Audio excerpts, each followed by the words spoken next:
السلام علیکم ورحمۃ اللہ وبرکاتہ۔ بسم اللہ الرحمن الرحیم۔ الحمد للہ رب العالمین، وصلی اللہ وسلم وبارک علی نبینا محمد وعلی آلہ وصحبہ اجمعین، اما بعد۔ ادھر پچھلے کئی دنوں سے، بلکہ تقریباً رمضان المبارک سے ہی کچھ ضروری کاموں میں اللہ کی توفیق سے مشغول ہوں۔ عید کے بعد اس میں اضافہ ہو گیا، جس کی وجہ سے کوئی گفتگو عید کے بعد سے نہیں ہو پائی۔ ادھر پچھلے 2-3 دنوں سے 2 مسائل ایسے سامنے آئے جن پر آج یہ دل چاہا کہ اللہ کا نام لے کر، اللہ سے مدد مانگ کر، اسی کی توفیق اور اسی کے فضل و کرم سے کچھ گزارشات، کچھ معروضات آپ حضرات کی خدمت میں پیش کی جائیں۔ ایک مسئلہ جو گزشتہ کل ترکی میں آیا صوفیہ میوزیم مسجد کا مسئلہ ہے، جس میں ترکی عدالت نے یہ فیصلہ کیا کہ آیا صوفیہ میوزیم کو دوبارہ مسجد میں بدل دیا جائے۔ اس کے آنے کے بعد ایک ہنگامہ برپا ہو گیا اور پوری دنیا کے باطل ان کے پیٹ میں مروڑ ہونے لگا، اور عیسائی دنیا کے اس ری ایکشن کے بعد بہت سے ایسے مسلمان بھی جن کو کچھ معلوم ہی نہیں، نہ ان کو آیا صوفیہ کی تاریخ معلوم، نہ ان کو ترکی عدالت کا فیصلہ معلوم، نہ ان کو اور کسی بات سے کوئی واقفیت، وہ سب اچانک چیخنے لگے، چلانے لگے۔ بہت سے لوگ وہ تھے جن کو نہ مسجد سے مطلب، نہ کلیسا سے مطلب، نہ میوزیم سے مطلب، ان کو کسی خاص شخصیت سے چڑ ہے، کسی خاص ملک سے چڑ ہے، وہ اس کی وجہ سے طرح طرح کی باتیں کرنے لگے۔ یہ سارے حالات 2-3 دن سے سوشل میڈیا پر بھرے پڑے ہیں، اور الزام تراشیوں کا،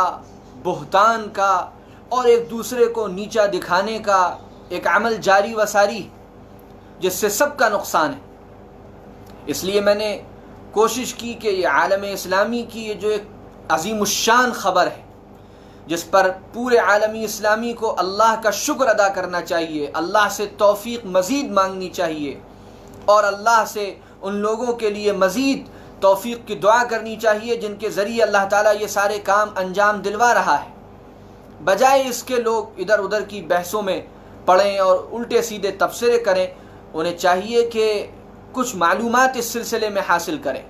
کسی ملک یا کسی شخصیت کے محض مخالفت کی بنیاد پر کوئی تبصرہ نہ کریں، کوئی بات نہ کہیں۔ اس لیے ضروری معلوم ہوا کہ آیا صوفیہ میوزیم کے متعلق کچھ حقائق پیش کر دیے جائیں مختصراً، تاکہ ہمارے وہ بہت سے لوگ جن کے سامنے اعتراضات آ چکے، یا ہمارے اسکول کالجز کے وہ بھائی اور بہنیں جو آئندہ کو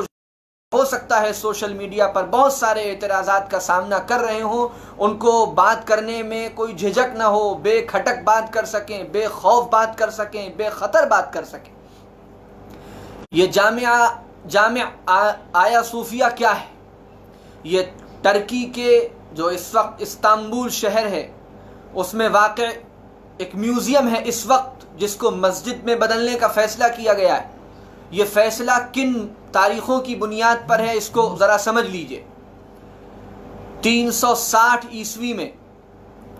قسطنطین نام کے ایک بادشاہ نے اس شہر کو فتح کیا جو اب استنبول ہے۔ 360 عیسوی میں حضور اکرم صلی اللہ علیہ وآلہ وسلم کے بھی اس دنیا میں آنے سے تقریباً 200 سال قبل،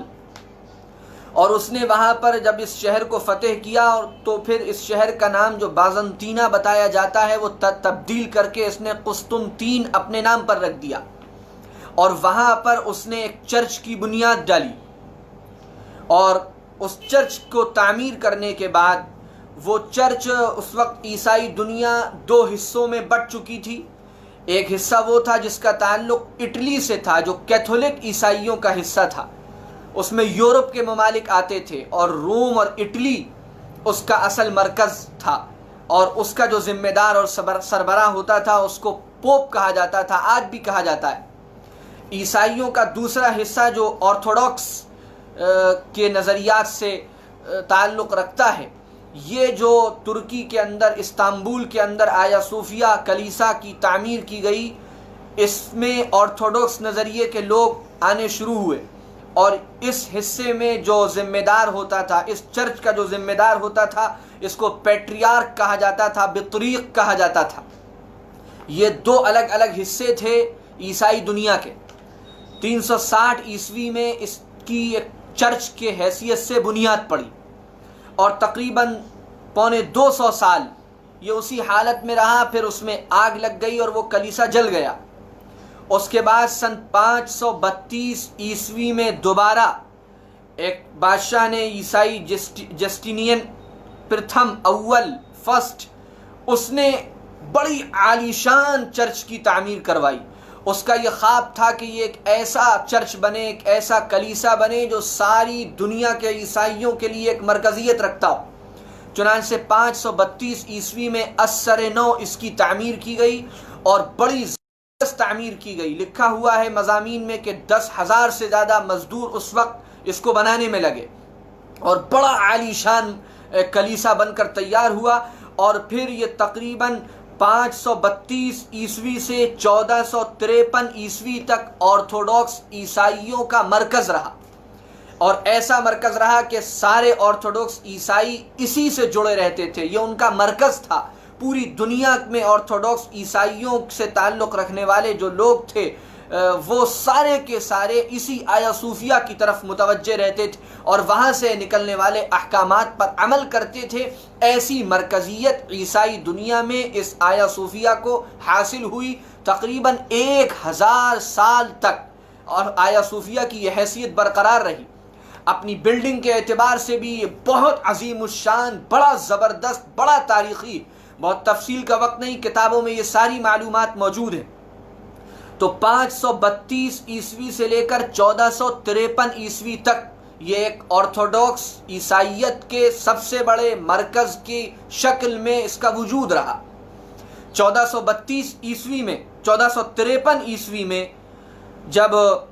سلطان محمد الفاتح رحمۃ اللہ علیہ نے، جو ایک عثمانی خلیفہ تھے، انہوں نے اس شہر کو، قسطنطنیہ کو فتح کیا، تو ان کی فتح اس بنیاد پر ہوئی کہ انہوں نے صلح کی پیشکش کی تھی، لیکن وہ پیشکش ادھر سے قبول نہیں کی گئی، تو پھر انہوں نے لڑائی کر کے، جنگ کر کے، جس طرح دنیا میں ہوتا تھا، انہوں نے اس شہر کو فتح کیا۔ اب جب اس شہر کو فتح کیا تو اس وقت عیسائیوں میں یہ بات مشہور تھی، آرتھوڈاکس عیسائیوں میں، کہ یہ جو آیا صوفیہ ہماری عبادت گاہ ہے، اس پر خدا کی ایسی رحمتیں ہیں کہ کوئی بھی دشمن اگر یہاں آئے گا، اس ملک پر، اس شہر پر حملہ کرے گا، تو وہ اس عبادت گاہ کے کھمبوں تک، پلروں تک پہنچ نہیں پائے گا، کہ خدا کی طرف سے فرشتوں کا نزول ہوگا اور وہ ان دشمنوں کو فرشتے ختم کر دیں گے۔ چنانچہ لکھا ہے کہ ہزاروں کی تعداد میں عیسائی لوگ، مرد، عورتیں، بچے، وہ اسی آیا صوفیہ کلیسا جو ان کا چرچ تھا اس میں داخل ہو گئے اور اس میں بھر گئے۔ ان کو یہ لگتا تھا کہ جب مسلمان یہاں تک آئیں گے تو پھر خدا کے فرشتے مسلمانوں سے جنگ کریں گے۔ سلطان محمد الفاتح رحمۃ اللہ علیہ جب قسطنطنیہ کو انہوں نے فتح کر لیا تو وہ آئے اور وہ داخل ہو گئے اس چرچ میں۔ جب داخل ہوئے تو عیسائیوں نے دیکھا کہ کوئی خدا کی مدد نہیں آئی، کوئی غیبی طاقت ہمارے لیے نہیں اتری، تو پھر ان کو اس بات کا یقین ہو گیا کہ یہ سب ہمارے ساتھ ایک فراڈ ہوا ہے۔ اب چونکہ سلطان محمد الفاتح یہاں پر لڑائی کر کے، جنگ کر کے جیت کر آئے تھے، صلح کی پیشکش کو قبول نہیں کیا گیا تھا، کسی معاہدے کے ذریعے یہ شہر ان کے قبضے میں نہیں آیا تھا، اس لیے وہ اس بات کے پابند نہیں تھے کہ کسی کی اگر کوئی عبادت گاہ ہے تو اس کو اسی حال میں باقی رکھا جائے۔ معاہدے میں، شرائط میں، آپس میں کمپرومائز کر کے، کوئی پیکٹ کر کے کسی شہر میں حکمرانی کرنے اور اس کو جیتنے میں نظام الگ ہوتا ہے، اور بذریعہ جنگ کسی شہر کو جیتنے کا نظام الگ ہوتا ہے۔ چنانچہ جب سلطان محمد الفاتح نے اس طرح اس شہر کو جیتا تو وہ پابند نہیں تھے کہ وہ اس کو اس چرچ میں ہی باقی رکھتے۔ اور اس کے علاوہ اس کے ساتھ بڑے توہمات وابستہ ہو گئی تھی اس آیا صوفیہ کے ساتھ، جس کی ایک جھلک میں نے آپ کے سامنے پیش کی کہ اس کے کھمبوں تک کوئی آئے گا نہیں، کہ خدا کے فرشتے آئیں گے۔ ان سب وجوہات کی بنا پر سلطان محمد الفاتح نے یہ مناسب سمجھا کہ اب اس کی شکل کو تبدیل کر کے مسجد بنا دیا جائے، اس لیے کہ یہاں پر مسلمانوں کی اتنی بڑی آبادی ہے اور مسلمانوں کی عبادت کی کوئی جگہ نہیں۔ وہ چاہتے تو وہ حکمراں تھے، وہ قبضہ کر لیتے، وہ ڈنڈے کے زور پر داخل ہو جاتے، کوئی ان کو روک نہیں سکتا تھا، لیکن وہ ایک منصف حکمراں تھے، عادل حکمراں تھے، اللہ سے ڈرنے والے تھے، خدا کا ڈر ان کے دل میں تھا۔ انہوں نے عیسائی راہبوں سے گفتگو کی اور بات چیت کرنے کے بعد اپنے ذاتی پیسے سے اس پورے چرچ کو خرید لیا، اور یہ ہوتا رہا ہے۔ آج بھی دنیا کے ملکوں میں چرچوں کی خرید و فروخت ہوتی ہے، ہو جاتی ہے۔ ان کے یہاں یہ مسئلہ اس طرح نہیں ہے جس طرح ہم اپنے ذہن سے سوچ رہے ہیں۔ لہذا سلطان محمد الفاتح نے باوجود اس کے کہ وہ اس کو زور زبردستی سے اپنے قبضے میں کر سکتے تھے، کوئی ان کو روک نہیں سکتا تھا، وہ جیتے ہوئے تھے، لیکن اس کے باوجود انہوں نے عیسائیوں کی اس عبادت گاہ کو، جو پچھلے 1000 سال سے ان کا سب سے بڑا مرکز تھی، حضرت سلطان محمد الفاتح رحمۃ اللہ علیہ نے عیسائی راہبوں پادریوں سے بات کر کے اس کو ذاتی پیسے خرچ کر کے خرید لیا۔ اور یہ بات ہے سن 1453 عیسوی کی۔ حضرت سلطان محمد الفاتح نے اس کو خرید کر پھر مسجد میں تبدیل کر دیا، اور پھر 1453 سے لے کر 1934 تک وہاں پر نماز ہوتی رہی۔ قانونی اعتبار سے یہ بالکل درست تھا، بالکل اس وقت کے کاغذات اور وہ سارے پرچے اور وہ ساری لین دین کے کاغذی معاملات بھی باقاعدہ سوشل میڈیا پر وائرل ہیں، جو سلطان محمد الفاتح نے اس کی خرید و فروخت کی تھی، اس وقت کے کاغذات تک آج تک موجود ہیں۔ چنانچہ 1934 تک، 1453 سے 1934 تک وہاں نماز، 5 وقتہ نماز ہوتی رہی۔ 1934 میں جب کمال اتا ترک کی لادینی حکومت ترکی پر مسلط ہوئی اور عثمانی خاتمہ کر دیا گیا، تو اس وقت پھر کمال اتا ترک نے دنیا کی بہت سی طاقتوں کے دباؤ میں آ کر یہ فیصلہ لیا کہ اس کو دوبارہ میوزیم میں بدل دیا جائے،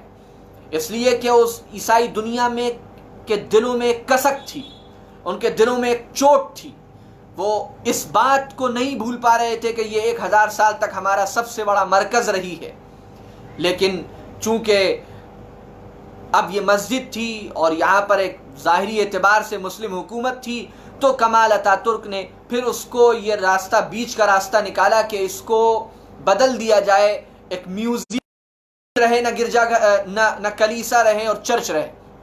چنانچہ 1934 میں اس کو ایک میوزیم میں بدل دیا گیا۔ میں نے یہاں تک پڑھا کہ ترکی جو یورپین یونین میں داخل ہونا چاہتا ہے، تو ادھر سے جو بہت سی شرائط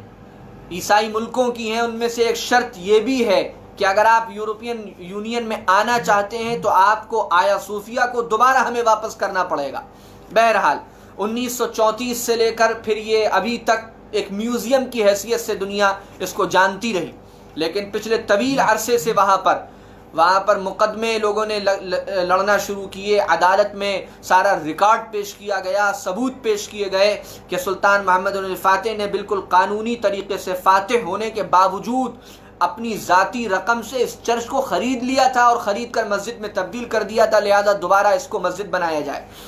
ایک لمبے عرصے تک قانونی اعتبار سے ساری جانچ ہوتی رہی، جانچ پڑتال ہوتی رہی، کاغذوں کی کو دیکھا جاتا رہا، اور اس کے بعد پھر کل ترکی کی عدالت نے یہ فیصلہ کیا، اور اس فیصلے کو جو اتا ترک نے کیا تھا، اس کی حکومت نے کیا تھا، اس کو منسوخ کیا اور کہا کہ آیا صوفیہ کو دوبارہ مسجد کی شکل دی جائے گی اور وہاں پر عبادت ہوگی اور نماز ہوگی، اور پھر اس پر صدر رجب طیب اردوغان حفظہ اللہ نے دستخط کیے، اور غالباً یہ اعلان ہوا کہ اب 24 جولائی سے وہاں باقاعدہ نماز شروع ہوگی۔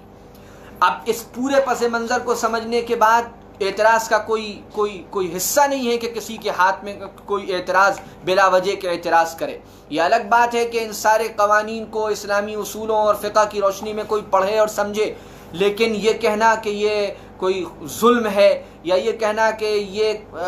کسی انسانیت کے یا مذہبی رواداری کے خلاف کوئی عمل ہے، ایسا بالکل نہیں ہے۔